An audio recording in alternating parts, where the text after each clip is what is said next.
Do you ever get that sinking feeling at the checkout counter? That nagging sense that you're working just as hard, maybe even harder, but your money doesn't stretch as far as it used to? It's a powerful economic force that's quietly reshaping your life, and that force is inflation. You fill the car, buy groceries for the week, pay the rent, and with every transaction, it feels like your wallet gets a little lighter. That feeling isn't in your head. In this video, we're going to pull back the curtain on what inflation really means. We won't hit you with a bunch of complicated jargon. Instead, we'll break down exactly what inflation is, get to the bottom of why it's happening, and most importantly, walk through a clear, actionable guide on what you can do to protect your hard earned money. By the end of this, you won't just understand inflation, you'll feel more in control of your financial future. The answer is surprisingly simple. They use a giant imaginary shopping cart. Section 1. What is inflation? The invisible thief. Imagine government statisticians, like those at the US Bureau of Labor Statistics, putting together a huge shopping list of what a typical family buys. But it goes way beyond that. It includes the cost of a new car, a gallon of gas, and a plane ticket. It has the price of a haircut, a doctor's visit, and the cost of rent. We can see which areas are getting more expensive the fastest. The three main engines, but the real question, the one that keeps people up at night, is why. Why are prices always going up? It's not just one thing. Inflation is usually fired up by a combination of powerful economic forces. Let's break down the three main engines that drive prices higher. Now, but a terrible drought has made wheat much scarcer, so the price of flour doubles. If he keeps selling bread at the old price, he'll lose money. So he has no choice but to raise the price. That's cost push inflation. At the same time, a global energy crisis makes it more expensive to run his ovens. Higher oil prices don't just mean you pay more for gas. They mean higher shipping costs for almost every product on the planet. Similarly, when global supply chains get tangled up, parts and materials get more expensive, forcing businesses to raise prices. It also makes manufacturing more expensive. To top it all off, his employees, facing their own rising costs, just negotiated a raise. For example, in the recent data from May 2025, the food index had risen by 2.9% over the year, while the shelter index was up 3.9%. When you see those new, higher prices, it just confirms your belief that inflation is out of control and the cycle starts all over again. It's often called the wage price spiral, and it's all driven by what we expect to happen. It's a self-fulfilling prophecy. The impact of inflation isn't some abstract concept. It hits home in a few very real ways. If you have money sitting in a standard savings or checking account earning almost no interest, inflation is actively reducing its value. Let's say you've saved up $10,000 for a down payment. If you have existing fixed rate debt like a 30-year fixed mortgage, inflation can actually help you. You are paying back your loan with money that is worth less than the money you first borrowed. How can you set a family budget when you have no idea what your grocery bill will look like in 6 months? It's a force that shapes how we spend, save, and plan for our lives. If you're a business owner, how can you set prices or decide to invest when you can't predict your costs? Understanding the problem is the first step, and taking action is the second. Here is a practical, 5-step guide to help you protect yourself and your money. The first thing you have to do is get a crystal clear picture of where your money is going. Use an app, a spreadsheet, whatever works for you, and categorize everything. You might be shocked at what you find. Track your spending for a month or two. The goal isn't to feel guilty. It's to get informed. Once you see exactly where your money is going, you can start making smart choices. This is the time to build your case for a raise. Research what your job pays in the current market and go to your boss with a clear list of your accomplishments.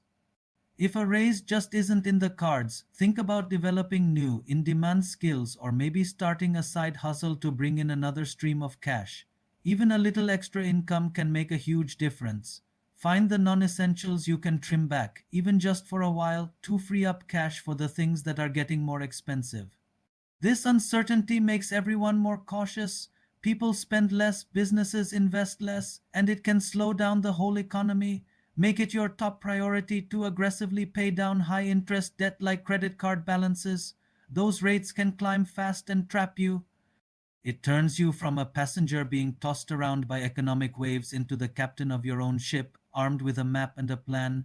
If you have several high interest debts, look into a debt consolidation loan with a fixed rate. Now, I have a question for you. What is the one price increase that has shocked you the most lately?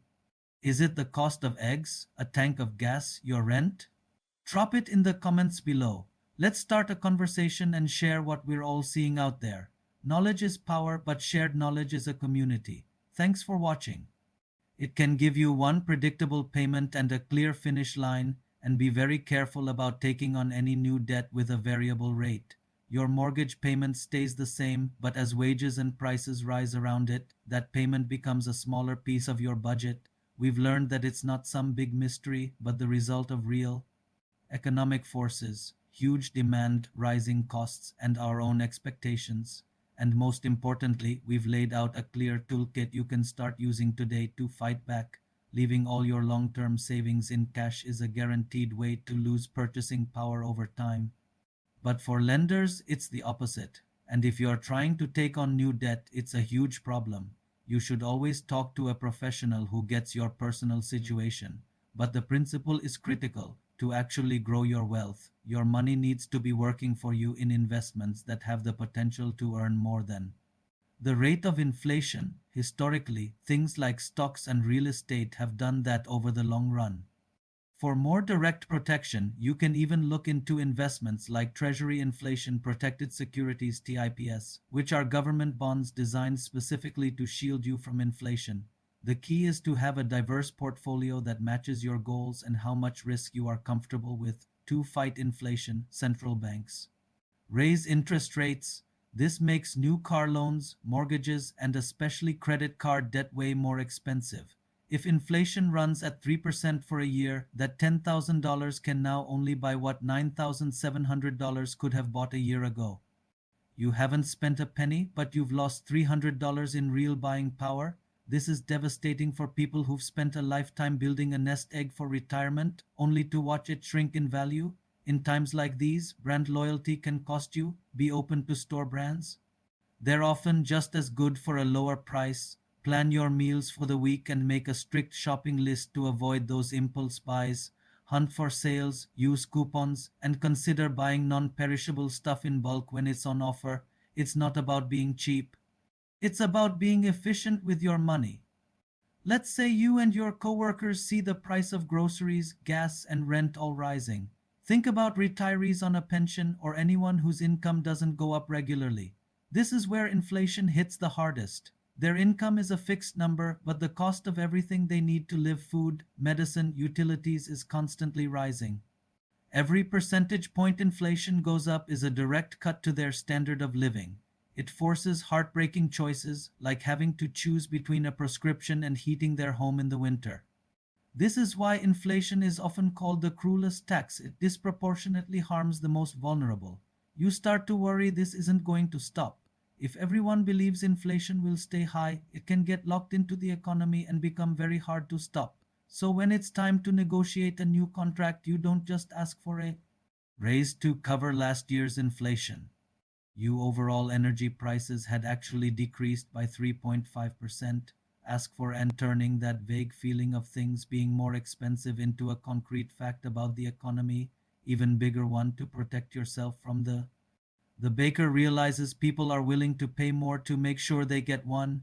Inflation you think is coming next, and governments had injected stimulus money into the economy. Year, on the other hand, or too much money chasing too few goods. This detail helps us see not just that prices are rising, but where they're rising. Unexpected bonus and prices for things like used cars and flights went through the roof suddenly, and businesses pass those higher costs on to us to protect their bottom line. Everyone has more cash. This happens when it gets more expensive to produce goods and services. They feel a little richer and decide to buy more bread, maybe for a party or just to stock up.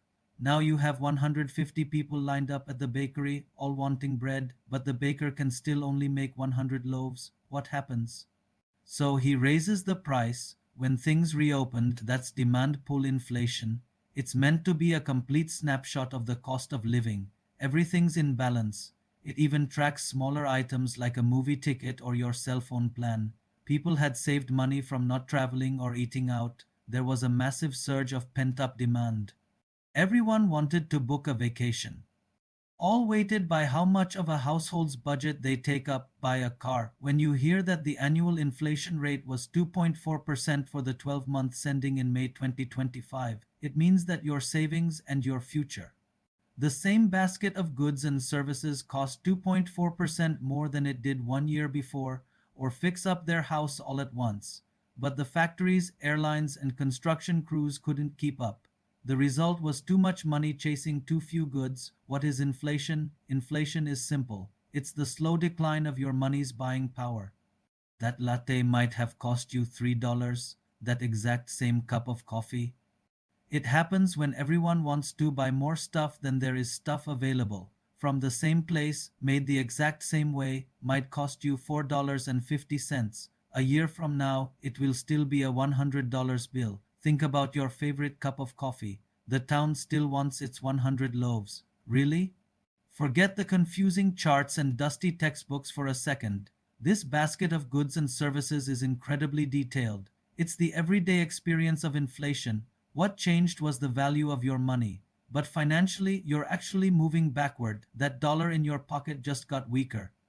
Or it costs more to make stuff, it has hundreds of specific things in it. So, how do we get from a feeling to a hard number?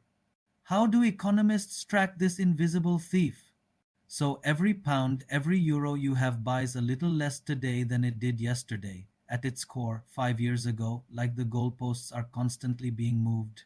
Today, the coffee didn't change. It means that every dollar, but the cost of everything you need to live, food, housing, gas, goes up by 4%. You've effectively taken a 2% pay cut. You'll find the price of a gallon of milk, a loaf of bread, and a pound of ground beef.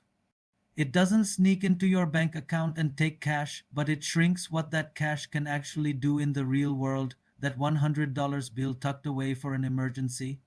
But it might only have the buying power of what $96 gets you today. It's like a silent tax on your savings and your paycheck. What does this actually mean for your daily life? Let's make this real. If your salary goes up by 2%, you're working to move forward. High and unpredictable inflation makes it incredibly hard to plan for the future, the giant shopping cart that creates a deep sense of anxiety. It's officially called the Consumer Price Index or CPI, and it's the most common way inflation is measured. That feeling is completely valid. This is the invisible thief at work. Their job is to track the total cost of filling it month after month, year after year. And this is the central problem. It's why you can get a pay raise and still feel like you're treading water. Section 2. How is inflation measured? So if this is a real thing, this isn't just any shopping cart. We've seen that inflation is that slow, steady decline in what your money can buy. So once they have this basket, the inflation rate you hear on the news is just the percentage change in the total cost of that basket over a year. By tracking this, we get a clear, data-driven picture of how our purchasing power is changing. Section 3. Why does inflation happen? Knowing what inflation is and how it's measured is one thing. Engine number one, demand pull. This is the classic cause. Imagine a small town with one bakery that can make exactly 100 loaves of bread a day. The townspeople want and can afford exactly 100 loaves. Let's say the town's biggest employer gives everyone a huge. We all saw a real-world version of this after the initial COVID-19 lockdowns. Engine number two, cost push. The second engine comes from the other direction, the supply side. Let's go back to our baker. This time demand is normal. The baker is now squeezed from all sides. His costs have shot up. A perfect example was the surgeon. Energy prices after geopolitical events like the war in Ukraine. Businesses facing higher labor costs then raise their prices to cover those new wages. Engine number three, built-in inflation or the expectation game. This third engine is more about psychology, but it's just as powerful. If people expect prices to keep going up, they act in ways that cause more inflation. Now picture millions of workers doing this. This is why central banks pay such close attention to inflation expectations. Often these three engines are all running at the same time, feeding off each other and keeping that upward pressure on the prices we all pay every day. Section 4, the real world impact, how inflation affects you. Okay, we've covered the theory. First and most obviously, it eats away at your savings. Second is the painful squeeze on anyone with a fixed income. Third, inflation changes the debt game.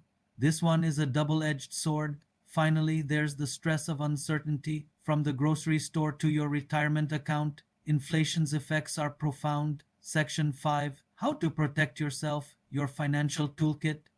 Hearing all of this can feel pretty overwhelming, maybe even a little hopeless, but you are not powerless here. Step 1, get a real handle on your budget. You can't fight an enemy you can't see. Step 2, become a strategic shopper.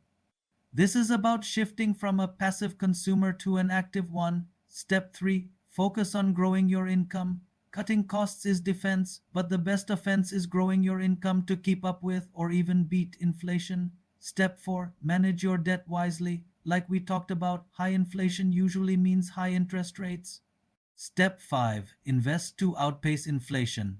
This is a long term play, and a quick disclaimer, this isn't financial advice. By combining these 5 strategies, you can go from being a victim of inflation to being the proactive manager of your own financial health. So let's put it all together. Understanding inflation isn't just for economists. It's the first and most critical step toward taking back control of your financial life. If this guide helped you make sense of what's happening to your wallet, please hit that like button and subscribe for more breakdowns of the economic forces shaping our world.